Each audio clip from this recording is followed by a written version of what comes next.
It's 100% something going on. And Petrie, back in the late 1800s, was scratching his head looking at this stuff, and he goes, there must have been a weight of 2 or 3 tons on one. Like he sort of said it was a jeweled tube of bronze that did this.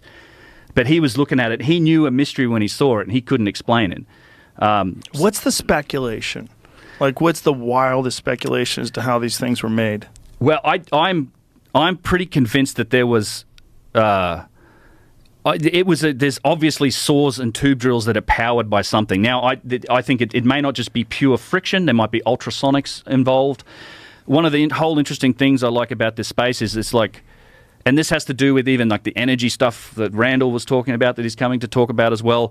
There are realms of science that sit outside of our understanding. We'll know more tomorrow, in 10 years, in 1,000 years about science. So I think when we look at some of these things in the past, we should be open-minded enough to consider the possibility that some of the answers may sit outside of our current perspective, because our tendency is to look at it all and try and how would we do it? Right. How would does our anybody technology solve have this? wild speculation that you've entertained? Yeah, I think there's So one of the topics that often gets mentioned here is like ultrasonic drilling.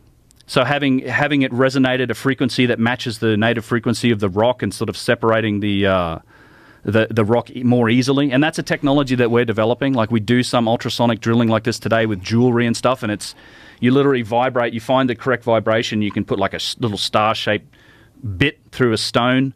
They do it in like small work. I've seen lots of examples. And if you turn off the machine, it's like Excalibur stuck in the stone. You can't get that thing out. Like, you need that vibration to go through it.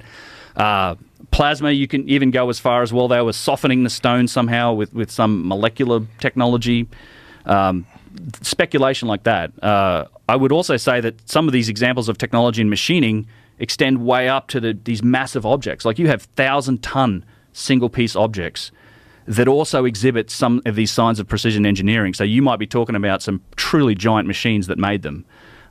Giant columns and statues and things like that. And what do conventional archaeologists say when they're confronted by all of this data, the pottery, the vases, this stuff that you're looking at here? What do they say? Well, you either just get a denial and they won't address it, and you get dismissed as just being ridiculous pseudo archaeology fantasy theory type thing, or in the case of the tube drills, for example, they will, and it's a funny story, because they will argue that, no, it's not spiral. The grooves on that thing aren't spiral. And in fact, in the textbook, this is what Chris Dunn found out. In the textbook where they do try to address the engineering with that tube drill, they took the photo of the tube drill and they just tilted it, just a little bit. So when you look at it on the page, the lines look horizontal. It's literally in the textbook. They fucked with it in the textbook? Yeah. Why would they do that? They altered the photo because if you admit that tube has a spiral groove on it, now you're admitting that they're cutting into that granite at a ridiculous rate, and you can't do any of that stuff with any of the primitive tools. It has this flow-on effect that just knocks over this house of cards that says all this stuff was built with primitive technology, and our whole concept of the ancient Egyptians is off. Now, I don't think I think the dynastic Egyptians, they used primitive tools. I think they just inherited a lot of stuff that's potentially a lot older. And the proof's in the puddings with these vases, for example. That stuff, those things disappear from dynastic Egypt after the third, fourth dynasty. They don't make them anymore. They make alabaster vases. Is that a tool? What is that? That's a fantastic example of what I would call an out-of-place artifact. It's a hollow tube of lapis lazuli, which, by the way, there's no quarries for lapis in Egypt. The closest one's probably in Afghanistan. Came from Gebel Tariq, found in a pre-dynastic site. It's hollowed. It's perfectly made. This is a very difficult thing to achieve, even with modern machinery. And it's displayed in a cabinet next to what? Bone and beads. Right? And what is that? What is that supposed to be? That tube? It's something decorative, I assume. It has a gold sheath, but it's a hollow tube. I actually have pictures of it from the end on, not probably in the ones you have, Jamie, but yeah, hollow tube. It's an out-of-place artifact. Like these things from hard stone, and these are more examples. Rock crystal, obsidian gourds and vases that show just perfect, just very high degrees of sophistication. You should mention the pre-dynastic, the statue faces and the symmetry. How can you possibly do that by hand? This will wow you. Yeah. So there's there's a whole category of aspects to the discussion around ancient technology, right? And I have to be kind of careful about what you say, oh, it is or it isn't, because in reality, we really haven't analysed that many artefacts. This vase work that we've done, first one we've actually taken a look at, that core, that's the first one and the only one that's really been analysed.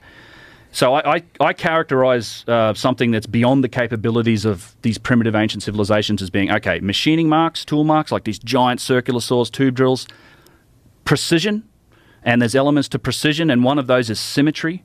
And there's been some interesting studies done on the faces of giant statues. One in particular is the face of Ramses. There's a statue at Luxor. They've since put the head back up. It's up now 30 feet in the air on top of the statue, but it used to be on the ground. And again, Chris Dunn was real seminal in this. He went and took a photo, like bang on, like very front on, and then what he did was you take a copy of that photo, you make it 50% transparent, make the original 50% transparent, you take one and you flip it like on that horizontal axis, then you overlay them, right? So you would see like the left to right, it's like overlaying the left side on the right side, and it's perfect. It's this face here, but I wonder if you can find the picture of Chris Dunn. That's actually There's your video right there. Video's there as well, where I get into it. Website, but that's not that picture you're asking for. No, it's similar, but it shows other aspects of, the same radius of tool being used to cut. But what's interesting about the symmetry, it's perfectly symmetrical, left to right. Now, this isn't a feature in humans. No human is perfectly symmetrical, different nostrils, different eyeballs. It's also not something that is done in artwork. So, people often say, well, Michelangelo, he carved David. It's a beautiful statue. I've seen it. It's incredible. But it's human. It's not symmetrical. Symmetrical is, you can't achieve that degree of symmetry just by eyeballing it and doing it by hand. And it's also something that's not really human. I think some of these statues almost look a bit inhuman because of that symmetry when they're up there and they're staring at you, because it's mind-blowing to actually go and look at them. But it's the other aspect is the most efficient way to create that would be to say, well, if you were going to design it in a computer, it's like, well, I'm going to create half this face in a program and map it out, and then I'm just going to reverse it and say, well, that's the other half. It's literally the most efficient way to do it, and that's kind of what we're seeing in some of these statues. Go back to that image, please. It's virtual perfection. And what's the explanation for this that modern archaeologists use? They did it by hand, right? They do it by hand. That's literally what they say. You just don't. They're not engineers and construction experts at the end of the day. That's the problem. So it's very difficult to engage them on those specific details.